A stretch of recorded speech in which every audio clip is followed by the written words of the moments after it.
Welcome to Powerssquared, Raw and Real. I'm MA Powers. And I'm Jessica J.L. Powers, And aka Jessica. Yep. And we're gonna just like swing right into to more of the religion. Keep it on a roll. Hopefully, we will be done before 10. Okay. Oh yeah, yes. Both. Yes, we will. Both time and episode. How is that? Okay. All right. We won't promise anything. We'll see. No promises. All right. We'll be done before 10 to your time for sure. Right. 10 my time for sure, because it's only 5:48 p.m. my time. So we better not still be on here in 5 hours. Well, sounds good. So we kind of went through my experiences in childhood and a young adulthood and early adulthood with religion and leaving the faith and reconciling myself to like the new reality and having left that culture behind. But the very first episode, we started off sort of trying to tell your story too. And then we quickly realized that wasn't going to work. And so now we're going to really focus on your story and what happened for you. So I think we should start off at the beginning and what it was like for you growing up in a very Christian household. Sure. Well, and it is interesting because now I have somebody to, even though we grew up in the same family, the contrasting and comparing just a little bit. We moved from Albuquerque to El Paso when I was like 6. So I have a bit of memory from Albuquerque, but not really like you had of any religious experience. And so most of my experiences with church and the coming into to the hardcore religious experiences that I had started in El Paso, Texas, and started at an evangelical free church, I believe it was, way on the other side of town. So El Paso was really spread out. So it would take us like an hour to drive there, I believe. And, okay, but before we get there, because I mean, 6 is still, there's a lot of years there. That's true. Like, do you have early memories? Yeah, my earliest, what it was like. I do. I remember. My earliest memories of religion and church were in Albuquerque, and one was driving to a church that I don't remember it being that far from where we lived in Albuquerque. And sometimes we'd be driving in a blue station wagon. So that was kind of my first kind of memories of that. And at that church, I remember, and I've got the same genetic traits as Dad, but I remember sitting on Dad's lap in the church service. And I remember, this guy just, the preacher just seemed to go on and on forever. And I was just bored out of my skull. And I'd sit there and I'd like play with his hands. His hands were always hot and kind of sweaty. And I remember you guys were in a musical called The Music Machine, and there was a number of songs which I'm not going to sing, even though I could. The Music Machine. Yeah, and there was an machine on stage, and it would like they had like a fog machine, so it would like puff out smoke, and there was music, and it was. I don't even remember. It had all these songs that had little Christian like. I guess morals to it, like being patient and other things. There's a song that is been permanently scarred, into our brains, and we won't sing it because really. It drives everybody nuts, and it's about patience. It's sung really slowly, and it was a turtle singing it. And it's about the one thing that will make you the most impatient and drive you out of your mind, this thing. So just look up Music Machine. I'm sure you can find it on YouTube if you want to have an excruciating experience. So anyways, you guys were in it. that reminds me of a memory from that church too, Right. was that we sang, like, they couldn't be called solos because it was the three of us kids, all three of us together. Really? Remember? No. Yeah. So we would sing Evie songs. Do you Really? remember Evie? Yeah. No, I do. She's a Christian singer, and we would sing. No, I remember her. Yeah. This song about so like in front of the whole congregation, growing by the riverside. Really? And you had a tree costume, and Mom would dress you in this tree costume. I remember this. Yeah. Wow. You had this brown thing for the truck. Yeah. I remember the costume. I don't actually remember getting, maybe that was one of those things I tried to forget. Were we like in front of everybody doing this? I'm sorry, yes. It was in front of the whole church. Right. Many times. Sorry, I'm starting to laugh. So you were the tree, and Eric and I would sing. Did Mom play the piano for that church? Mom, no, but she played the piano for us when we sang this song. Right. Okay. And the chorus would go, I'm becoming what the Lord has meant me to be, a strong young tree. And you'd go like this. Yeah, I vaguely remember that. Yeah. I'm gonna go put the dogs in their crates because they're just gonna keep barking. Right. You keep talking. Yeah. So I remember that church. I remember one other thing about this church, and I do want to get your response from it. So I may have to say this over again. All right. So while you're going out and doing the dogs, I'm going to just mumble and jumble about nothing in particular, because if I go on, I will forget about this, but I do want to have your response. And it has to do with Halloween, because in the 80s, that's when, I don't know, there was all these scares about people putting razor blades in apples and yada, yada, yada. So Halloween was a very scary time, one, because I was very small, but two, because of the whole evangelical demonic scare, that Halloween was this big scary thing. And so anyways, I kind of freaked me out because we went to a church event and they had a haunted house type thing where it was in a dark room and you had to crawl under things and people would grab your hair or whatever. And that just freaked me out. And I was kind of like, this shouldn't be at church, as a 5-year-old, because I thought, isn't Halloween kind of the devil? Isn't it about witches and things like that? And so that was the time we grew up in, right? And Mom didn't quite go there that far, but it was there in the culture about I think, some people were so far into it that they even, I think, there was some question as to whether the Narnia Chronicles were okay, because there was the witch in the Narnia Chronicles, which is really kind of weird because, one, it's the bad character, right?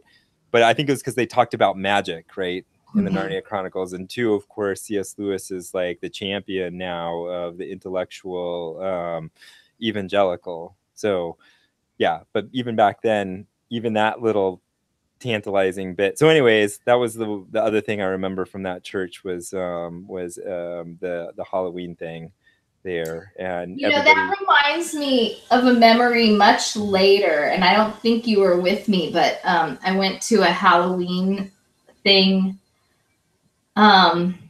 as a young adult. I was maybe 21 or 22. I thought it was a haunted house. I went with some of my graduate school friends at UTEP, and it turned out it was at this church on the east side of El Paso. Oh, yeah. And it was truly terrifying because it wasn't a haunted house at all, but they got you in. You went through a little tunnel that seemed like a haunted house. And then you were ushered into the sanctuary where you sat there, and they did this horrible play, this extremely judgmental play. And the thing I remember most was this woman. She had a little fetus, not a real one, but a plastic one. And she was running around the congregation, shoving it in different women's faces and going, "Is this yours? Is this yours?" It was like this horrific anti-abortion play that was like very in your face, literally in your Right. face, and kind of terrifying for that. But that was their Halloween. It just reminded me of this other Yeah. Nope. Didn't Halloween. experience that one. That was not there with me. But anyway, so yeah, and then we moved. So that was kind of my earliest experiences that I remember. Very religious, and mom, of course, teaching us Bible stories, and me being very concerned about, you know, about like a spiritual realm that you couldn't see, and that there was evil out there, and being pretty much petrified most of the time.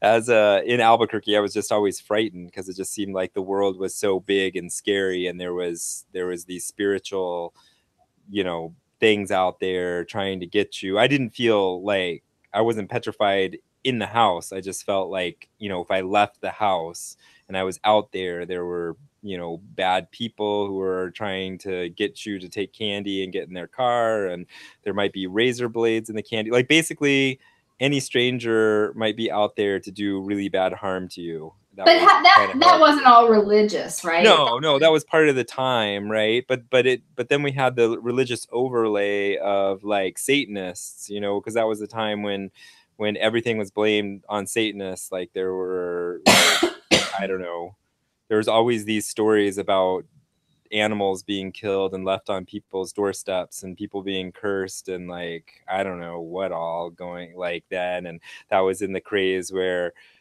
rock and roll had demonic messages underneath it, and so anything that wasn't like within the sphere of the family could be demonic, basically, is was the overlay, right?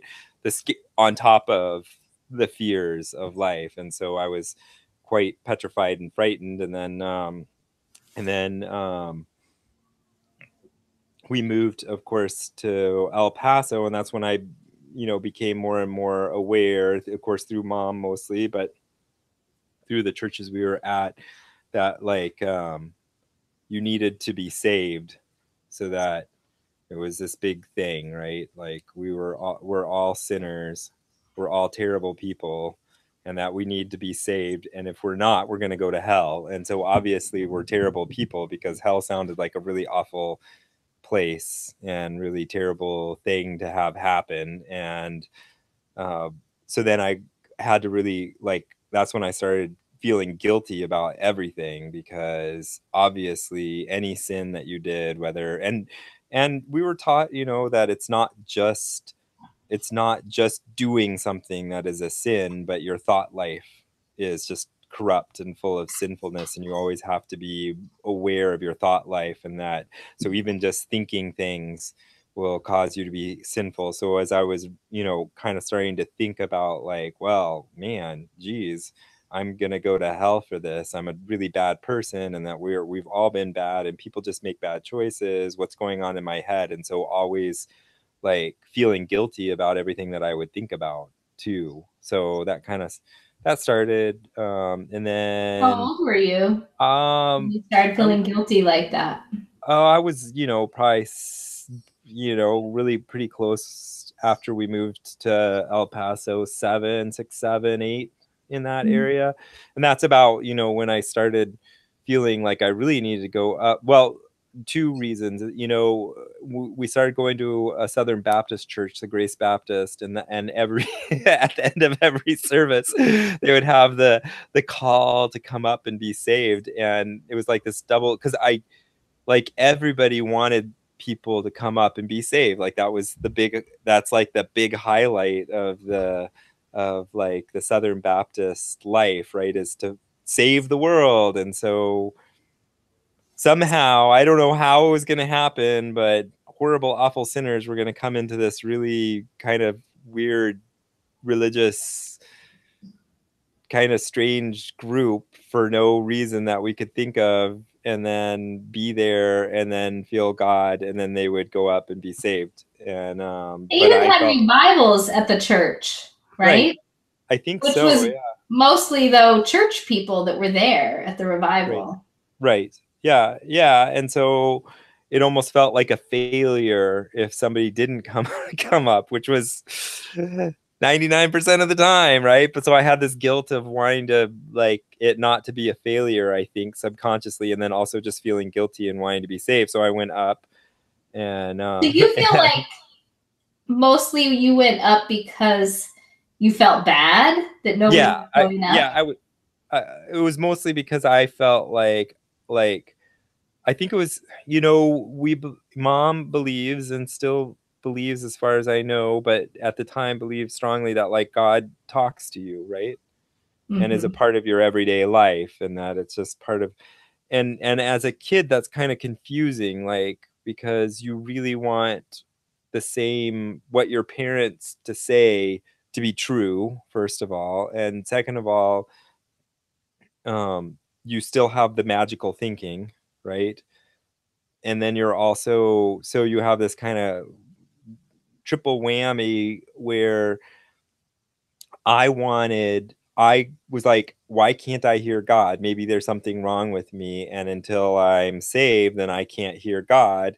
But I'm supposed to hear God to go up to be saved. And it was all a little bit confusing. But anyways, I wanted to make sure I was okay and right.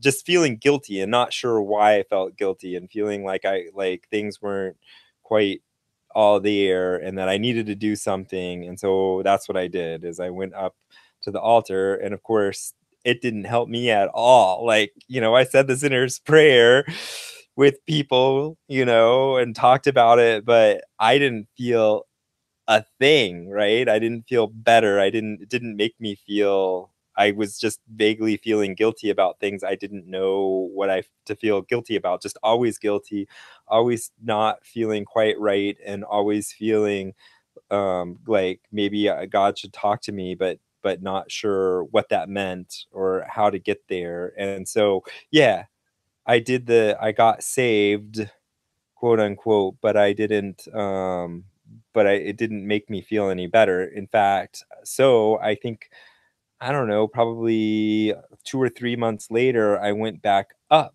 during an altar call, and that's got to be really awkward. One, for the pastor, because you're once saved, always saved, is the belief in the Southern Baptist Church. And then two, just for mom and dad, like, what are you gonna do, right? So that was quite, I'm sure, quite awkward. So I went up to the altar twice. And that's a little bit different. So yeah. So anyways, I was just saying, like, I technically got saved, and in the Southern Baptist Church, once saved always saved, they believe. And but it didn't make me feel any better whatsoever, and so I went up to the altar again, probably like 3 or 4 months later. I don't know if you remember that either time. I don't. Can you hear me? I can hear you. We can't see Oh, you, okay. but we can hear you. Oh, okay. No You know worries. what I'm gonna do? I'm gonna turn your video off. Is that all right? Yeah. Actually, you're gonna have to turn your video off because it's showing us as both Powerssquared. So, Okay. But can you hear me? yep, I can hear you. Okay. That Well, should help a lot. It'll be there you funny. go. So everybody, you'll just see the Powerssquared logo when Jessica's talking, but it'll be a lot better. All right. There you So, anyways, um, yeah, that didn't solve any issues, and really, I just felt guilty and not really like sure what I was supposed to do about becoming a Christian, because really there's not much to change in your life. I wasn't really doing any weird sin that I could think of, and I wasn't really like living in a way that was that I needed to change. And so my life was exactly the same after, quote unquote, being, saying the sinner's prayer and being saved. And so that was always very, very confusing to me. And just talking about it now makes me realize how strange a situation I was kind of in. Because one, you have to convince yourself that you're terrible to want to be saved, and you feel vaguely guilty and horrible, and then you are, quote unquote, saved Although, how do you really know? Because they say it's between you and God. They can't actually say you really are saved, and yet you say the sinner's prayer, and that's supposed to make you saved. And so I didn't feel any different afterwards, but felt like I should. So I felt guilty about not feeling any different. And then my life didn't really change. It wasn't better. It wasn't worse. It just was. So that was very confusing. And I kind of bumbled along that way, learning all the Bible stories and the Bible verses and knowing the right things to say and the right things to do within our culture up until I was probably 12 or 13. So yeah, so that's kind of, I don't know.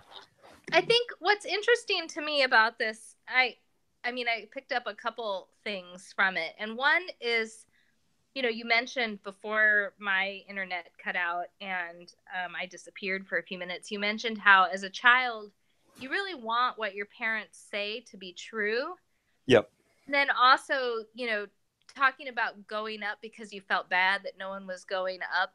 And I think there's this strong sense that children want to please their parents. Yep. This is just true. It doesn't matter whether you're in a religious household or a secular household, or I can certainly see the effects of grown-ups that I know that I grew up with, who had parents that were actually quite anti-religious.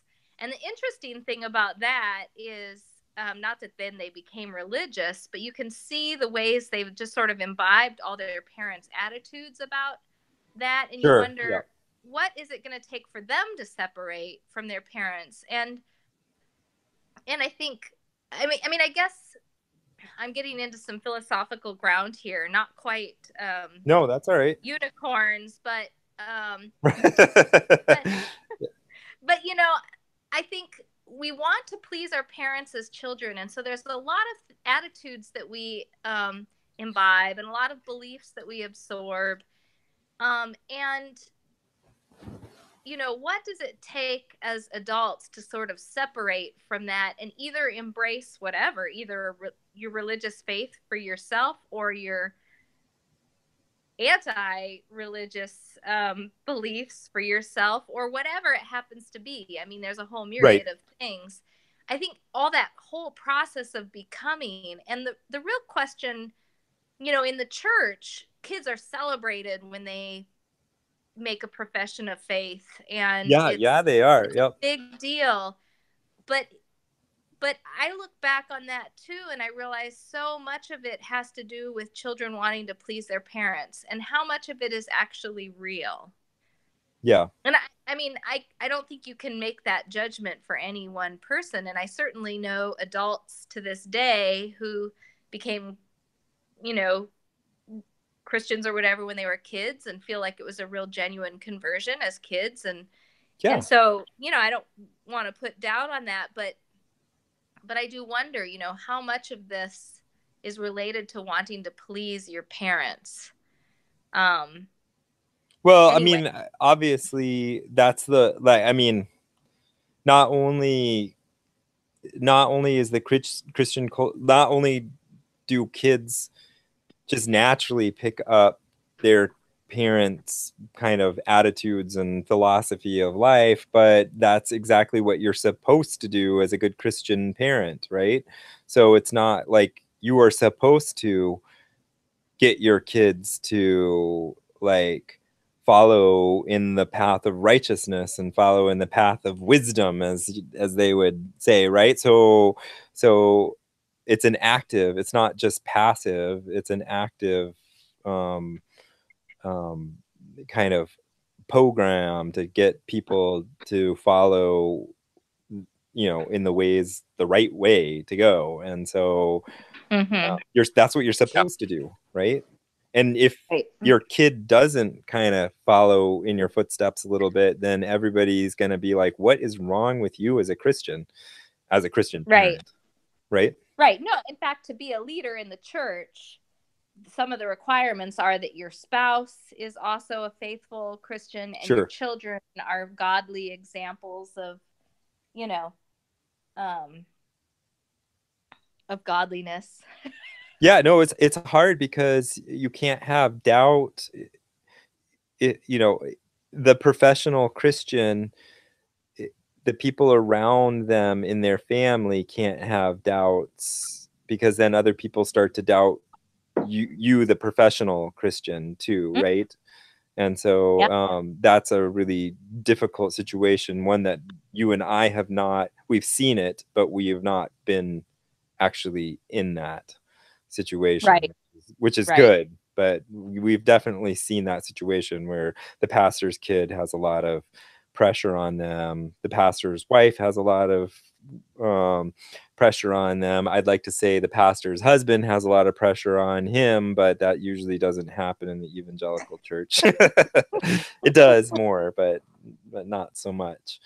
And so yeah, so that's the whole point, right? So I am just like took it all in, but I do have to say that when I was 12, 13, and I got involved with King's Kids, which was part of a Youth with a Mission version, then that it really did become mine in a way that that mom and dad didn't, because mom and dad weren't involved in that group. They weren't they let me go, but they weren't leaders. They weren't part of it. It was much more radical than anything we had in church. And I think in a way, and so I took it in a way that was mine, um, independent of mom and dad, right? I didn't follow in their Right. footsteps. That was all me. And so, and that was, in a lot of ways, that was a great experience in so many ways.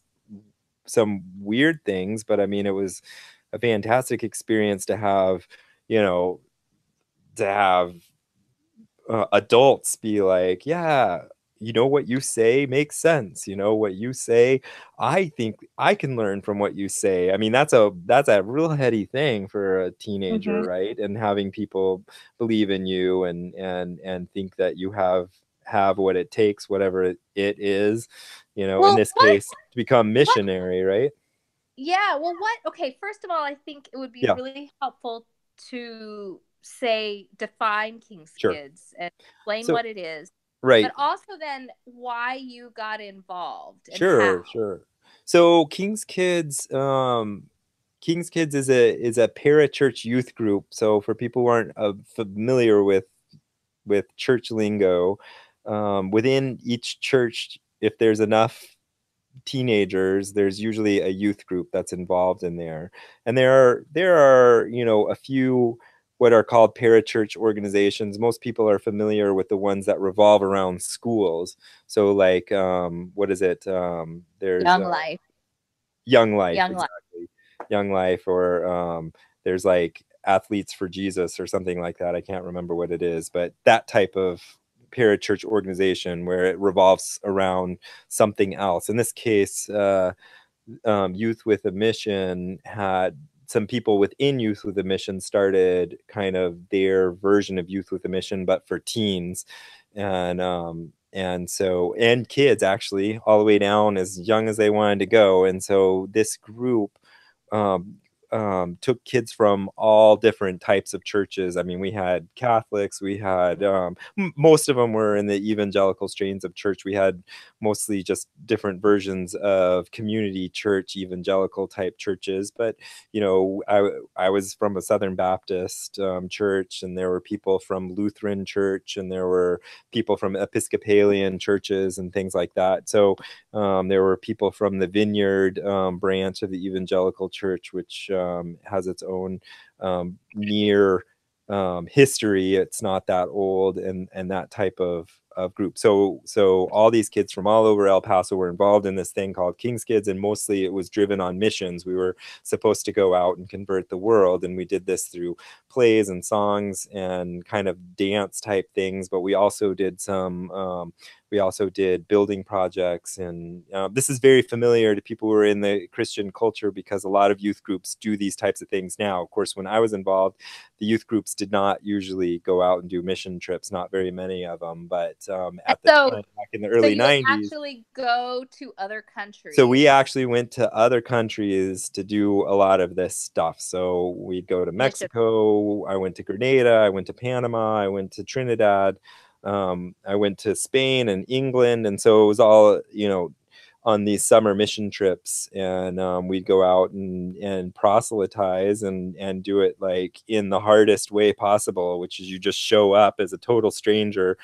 do your skits or your songs or whatever, and then go out and try and talk to people about Jesus, basically. So you have to be pretty hardcore, you know, to do that like nightly over and over again. Well, before we get to your experiences on the mission field as a teenager, right?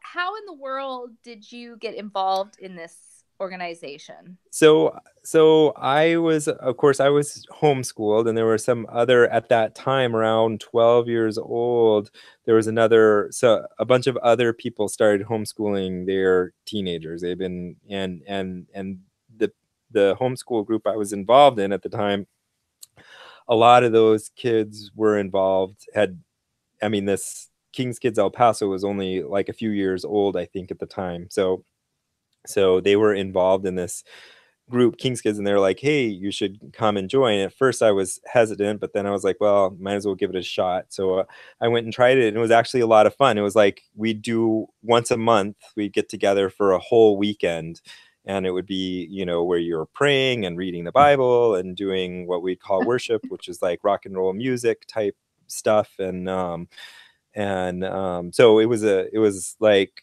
a youth group on steroids, and it was a lot of fun, and the people who were involved in it were much more like, the teens who were involved in it were very like, no, this is what I believe, this is what I want to do, and so it was fun to see other teens who actually, like, I don't know, thought about religion, because a lot of times when in our lives, even the ones at church really didn't think about religion, didn't really think about what it meant, didn't really think about what the impact was on them or other people. So I got involved in this group like that, and it was a lot of fun. I mean, they were my best friends, and we got to spend whole weekends every month together, which is kind of uncommon. So that's kind of how I got involved in it. Looking back, pardon? Remember the first time we met, like a real insider. I can't hear. I'm sorry, I can't hear you. Say that again. Can you hear me now? Yeah. It is interesting to me that you get involved, and I did too eventually. But the first time Sorry, you're kind of totally disappeared. Oh, and come again. All right. So yeah, so on the teen level, this group was very I think there was a lot of good aspects to it. We did a lot of the work with the help of other people. Hi, you're back. Hi. Can you hear me now? Yeah, and I can see you. What I was trying to say was just that the first time we went and met some kids at King's Kids, it felt like a real insider thing. Yeah. No, there was like a very sort of cliquish, and so I remember going away from that and having no interest. But then later, you met those kids again, and it was a different experience, and so you went ahead and got involved after all. Right. Well, I mean, it is very cliquish. Actually, I told some of them to their face that I was like, yeah, I don't want to be involved in this. You guys are real cliquish, but they didn't take offense at it. So So Yeah. I got to give them kudos for that. I was like, yeah, this seems very cliquish. I think they realized, oh, we probably shouldn't be talking this way and be doing it this way, and they a lot of them did change how they talked about it. The change. What? Yeah, and I think that that is like indicative of the seriousness with which they took Right. and you and I too at that time, of course, took our Christianity, right? It Right. wasn't like Right. um they didn't take offense. They were like, "Oh," and they tried to change. Yeah, They and it was the realized. teens. The teens tried to change. Like, I mean, that's a big difference. Like, you don't see that very often. And so they were different. They didn't, as far as I know, I mean, as far as my experience was with King's Kids, and there's always bad experiences in any group you have with people who are in it, all right? It's just a fact of life. You cannot have a group of people without friction and some people feeling very put out and left out. And I'm sure that some of the people at some times felt that way. But for me, I never really got that experience from the other teens I was involved with. And I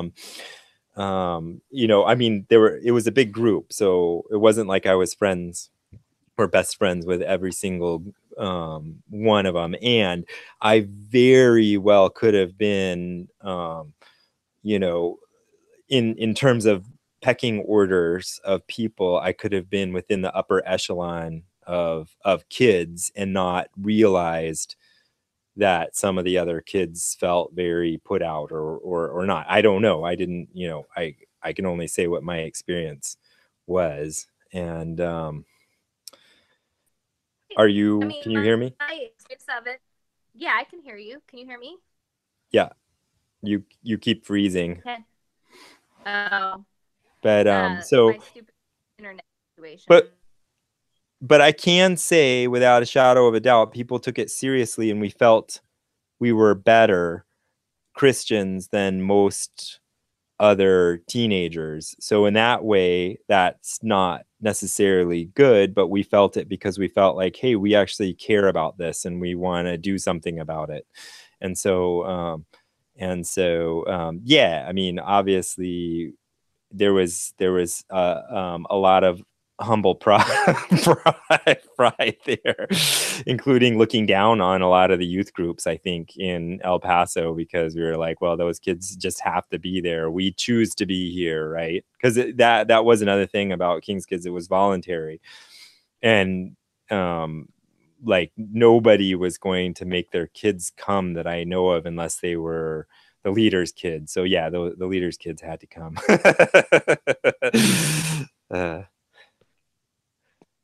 Am I freezing now, or can you hear me?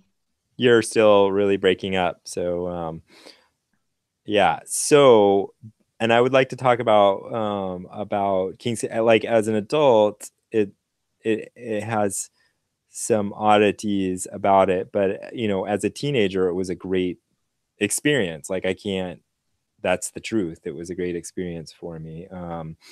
But just because something is a great experience and you really like it doesn't mean that it satisfies your intellectual growth. That's just the way it is. And so eventually I think it would not have been satisfying to me. Maybe that's a good point to end. Can you hear me now?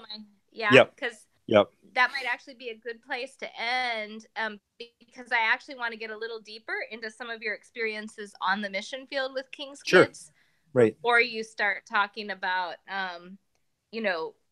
kind of your intellectual awakening of school and grad school. So yeah, and actually it started on the mission field, I think, but with YWAM, not with King's Kids. But we can talk about the experiences and strange things that I look back on now and like, that was interesting, including some really interesting conversations in some of the weird neighborhoods in London. Yeah, that with some Islamic fundamentalists in London, almost, just a little bit like 8 years prior to 9/11, and looking back on that now and being like, yeah, that was a significant impact on me, talking to other people who believed just as strongly as I did, but in a different religion, and wondering, like, was I in the neighborhood where some of the fundamentalists was really, and how did they perceive us, and how were we contributing to some of the disenfranchisement of minority groups in other countries of all places, So anyways, it's a strange thoughts on my part. So all right, we'll stop there. Like things to explore. Yeah. Early next week. Hopefully we'll get back on track to a Monday or Tuesday. Yep. And hopefully my internet will be working better. Yep. All right. We'll talk to you later. Bye-bye. Bye.